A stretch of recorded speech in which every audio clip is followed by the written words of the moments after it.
ప్రార్థన చేసుకుందామండి. ప్రియ పరలోకమందున్న మా కన్న తండ్రి, ఈ ఉదయకాల సమయంలో తండ్రి, ఇదిగో తండ్రి 1వ తిమోతి పత్రిక 2వ తిమోతి పత్రికలోని తండ్రి ఉన్న వ్యత్యాసాలను తండ్రి మీ పిల్లలకు చెప్పుచుండగా తండ్రి సమయోచితమైన జ్ఞానాన్ని నాకు ఇవ్వండి తండ్రి. తండ్రి విని మీ పిల్లలు తండ్రి వాటిని విడిచిపెట్టకుండా తండ్రి వాటిని మైండ్లో గుర్తుంచుకొని తండ్రి పరీక్షలో మంచిగా రాయడానికి మీ కృప సహాయం దయచేయండి తండ్రి. తండ్రి మీ యొక్క లేఖనాలను తండ్రి పరిశోధించడమే తండ్రి మా యొక్క ముఖ్య ఉద్దేశం తండ్రి. మీ యొక్క వాక్యాన్ని తండ్రి బాగా నేర్చుకోవాలని ఒక ఆలోచనతో తండ్రి మేము ముందుకు వెళ్తుండగా తండ్రి మీ కృప మా అందరికీ సహాయం దయచేయండి తండ్రి. ఇగో తండ్రి ఇక్కడ ఉన్న ప్రతి ఒక్క బిడ్డ యొక్క పరిస్థితిని మీరు ఎరిగి ఉన్నారు తండ్రి. వారికి కావాల్సిన పరిస్థితిలో తండ్రి తగిన సహాయం మీరే దయచేయమని తండ్రి త్వరలో ఉన్న క్రీస్తు ప్రభుల వారి పేరట అడిగి వేడుకుంటున్నాను మా కన్న తండ్రి. ఆమేన్. ప్రభు నామమును బట్టి మీ అందరికీ వందనాలండి.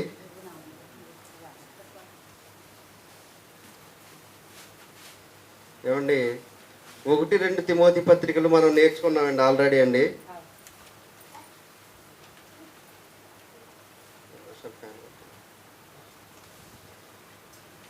అయితే 1వ తిమోతి పత్రిక 2వ తిమోతి పత్రికలో ఉన్న వ్యత్యాసాలండి. దాన్ని అక్కడ ఏమని పలికారు అదే మాటని ఇక్కడ 1వ తిమోతి పత్రికలో ఏమని పలికారు 2వ తిమోతి పత్రికలో ఆ మాటని ఏమని పలికారు మనం ఈరోజు నేర్చుకుందామండి. ఏమండి అందరూ ఆల్రెడీ చదివేసే ఉంటారు. అయినప్పటికీ ఒక విషయం గుర్తు చేస్తానండి.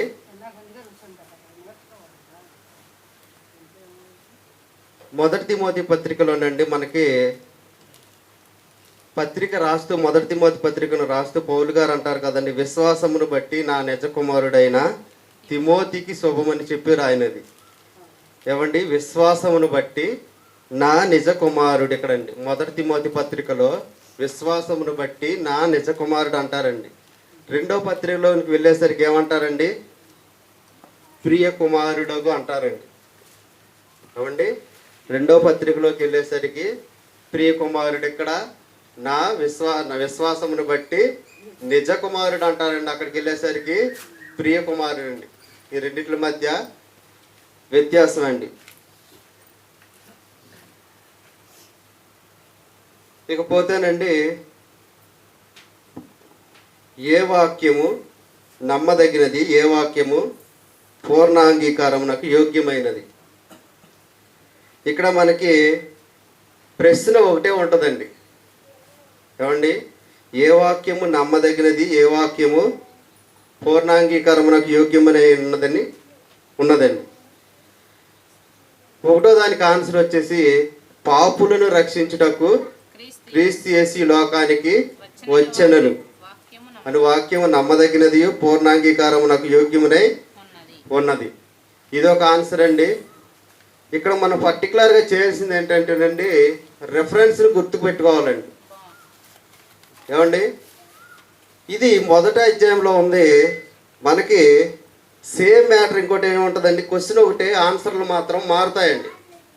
4వ అధ్యాయంలో ఉంటుందండి.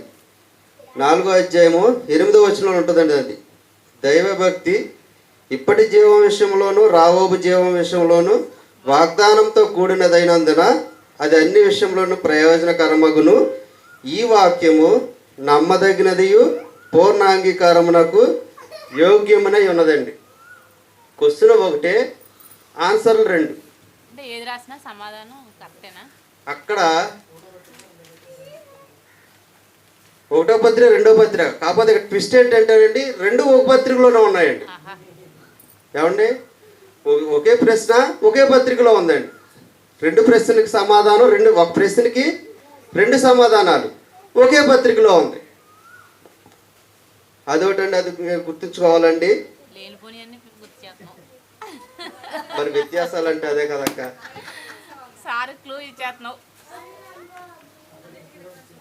ఇచ్చేసాం.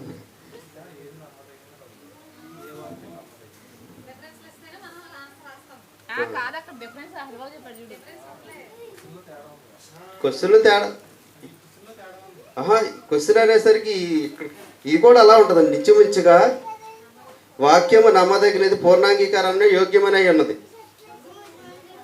ఇక్కడే ఉందండి, వాక్యం నమ్మదగినది, పూర్ణాంగీకారం యోగ్యమనే ఉన్నది. రెండు ఒకటే కదా.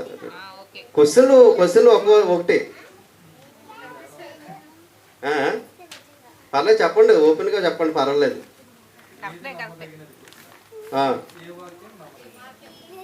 కాకపోతే ఆన్సర్ మాత్రం వేరువేరుగా ఉంది. అంటే నేను ఇంచుమించుగా అంటే జస్ట్ టచ్ చేసుకుంటూ వెళ్తున్నానండి. ఇకపోతే ఈ మాట నమ్మదగినది.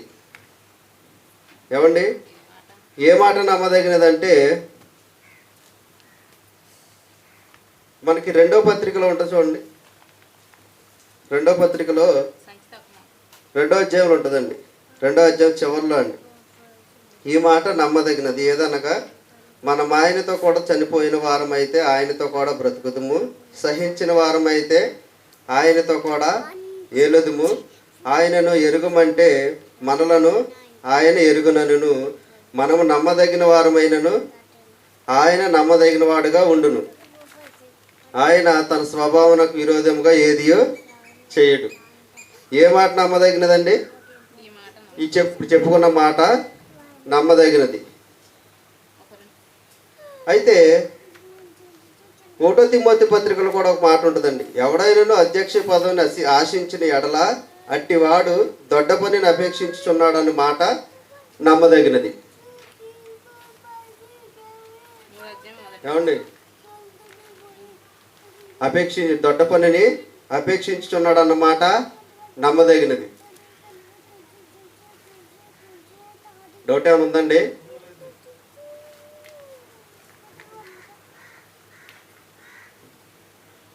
ఏమండి, ఇకపోతే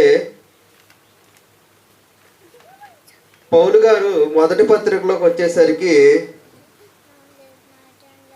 నేను సువార్త విషయంలో గురించి చెప్తే ఇక్కడ పౌలు గారు నేను ప్రకటించేవాడుగాను అపోస్తలుడుగాను విశ్వాస సత్యముల విషయంలో అన్యజనులకు బోధకుడుగా నియమించబడుతున్నాను చెప్పారండి ఇక్కడ. ఏమండి, ఎక్కడండి? నేను ప్రకటించేవాడుగాను అపోస్తలుడుగాను విశ్వాస సత్యముల విషయంలో అన్యజనులకు బోధకుడిగా ఉన్నానని చెప్పారండి. విశ్వాస సత్యముల విషయంలో అన్యజనులకు బోధకుడిగా ఉన్నానన్నారు. అక్కడికి వెళ్ళేసరికి ఏమైందంటే రెండో పత్రికలోనికి వెళ్ళేసరికి ఏమండి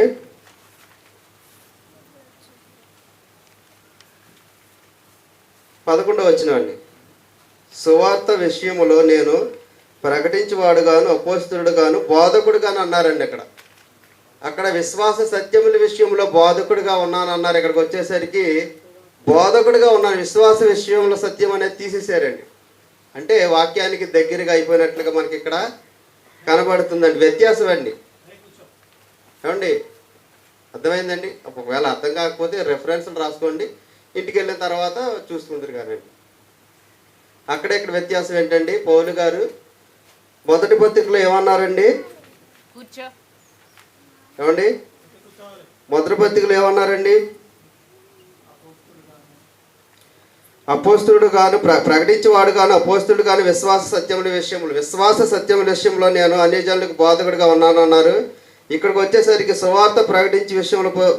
సువార్త విషయంలో నేను ప్రకటించేవాడు గాను అపోస్తలుడు గాను బోధకుడుగా నియమించబడ్డది అన్నారు. ఆ రెండిట్ల మధ్య అది వ్యత్యాసం అండి.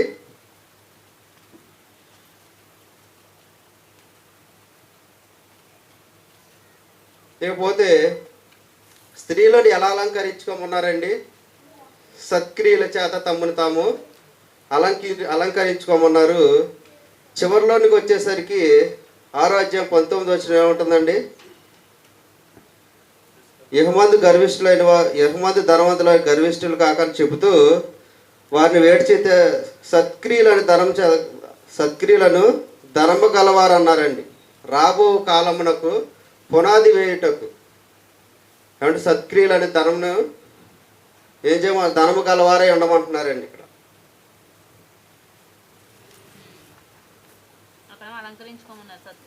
అక్కడ అలంకరించుకోమన్నారు. ఇక్కడ ఏంటండి? సత్క్రియలను ధనాన్ని పోగు చేసుకోమంటున్నారండి ఇక్కడ. ఇకపోతే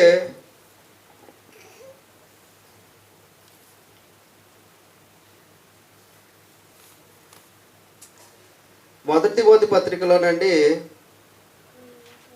అపవిత్రమైన ముసలమ్మ ముచ్చట్లకు విముఖుడిపై ఉండమంటారు, విసర్జించమంటారండి. అపవిత్రమైన ముసలమ్మ ముచ్చట్లు విసర్జించమంటారు.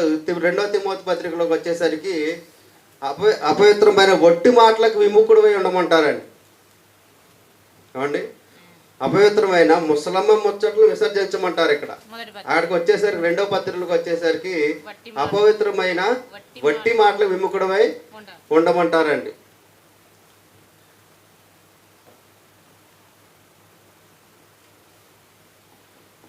ఇకపోతే మొదటి తిమోతి పత్రికలో విశ్వాసమును బట్టి ఎవడో నిన్ను, రెండో పత్రిక విశ్వాసమును బట్టి ఎవడో నిన్ను తృణీకరింపనీయకము అని ఉంటుందండి. ఫస్ట్ పత్రికలో చూడండి ఒకసారి అండి. 1 తిమోతి పత్రిక 4వ అధ్యాయం అండి. యవ్వనం బట్టి ఎవడో నిన్ను తృణీకరింపనీయకము, మాటలోను కానీ, ప్రవర్తనలోను కానీ, ప్రేమలోను కానీ, విశ్వాసంలోను, పవిత్రులలోను విశ్వాసులకు మాదిరిగా ఉండమంటుందండి. దేంట్లోనండి? యవ్వనం బట్టి ఎవరును తృణీకరింపనీయకము, మాటలోను కానీ, ప్రవర్తనలోను, ప్రేమలోను, విశ్వాసంలోను, పవిత్రతలోను విశ్వాసులకు మాదిరిగా ఉండమంటారండి. రెండో తిమోతి పత్రికలోనికి వచ్చేసరికి అండి, ఈ యవ్వనేచ్ఛల నుండి పారిపోమ్ము, పవిత్ర హృదయులై ప్రభువునకు ప్రార్థన చేయవారితో కూడా నీతిని, విశ్వాసమును, ప్రేమను, సమాధానమును వెంటాడుము. ఆ పత్రిక యొక్క తేడా అండి.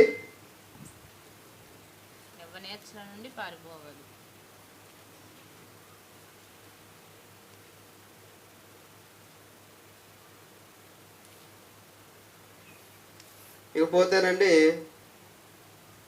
1 తిమోతి పత్రికలో తండ్రికి అనుకూలంగా చేయమంటారండి. ఒకసారి చూద్దామండి. దేవునికి అనుకూలమైనదండి 5వ అధ్యాయం అండి.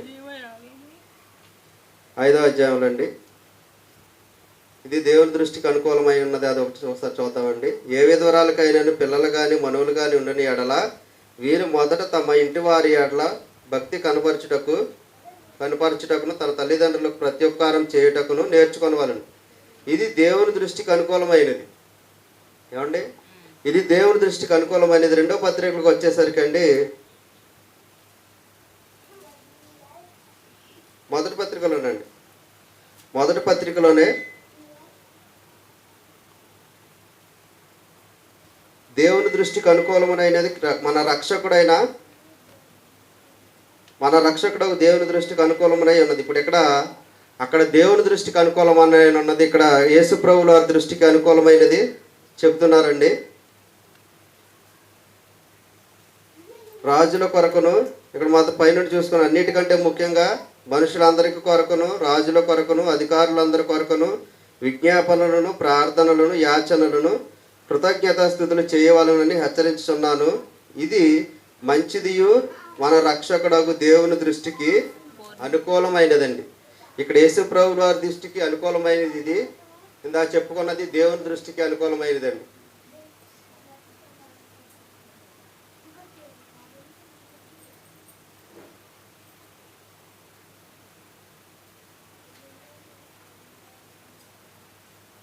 ఈ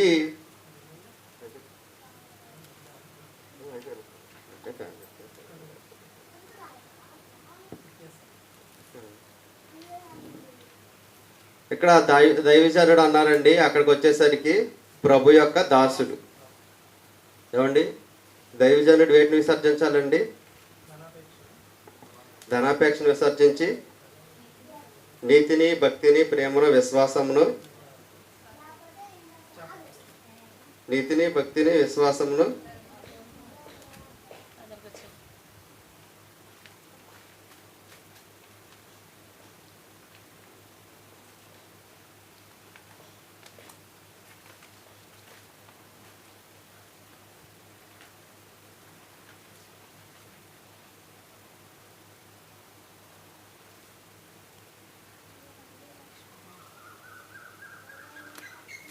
దైవజనుడు ధనాపేక్షను విసర్జించి నీతిని, భక్తిని, విశ్వాసమును, ప్రేమను, ఓర్పును, సాత్వికమును సంపాదించుకున్నటకు ప్రయాసపడాలండి. మనకి 2 తిమోతి పత్రికలోకి వచ్చేసరికి అండి, 2 తిమోతి పత్రికలోనండి ప్రభు యొక్క దాసుడి యొక్క పని ఏంటంటేనండి, సాతాను తన ఇష్టం చొప్పున చెరపట్టబడిన వీరు వాని ఉరిలో నుండి తప్పించుకొని మేలుకొనుదురేమో అని ప్రభు యొక్క దాసుడు అట్టి వారిని సాత్వికంతో శిక్షించుచు జగడమాడక అందరి ఎడల సాధువుగాను, బోధింపదగిన వాడుగాను, కీడును సహించేవాడుగాను ఉండవలండి. ఏమండి, అక్కడ దైవజనుడు అన్నారు, ఇక్కడ ప్రభు యొక్క దాసుడు అన్నారండి. ఇకపోతే పౌలు గారు ఎందుకు కనికరింపబడ్డారండి?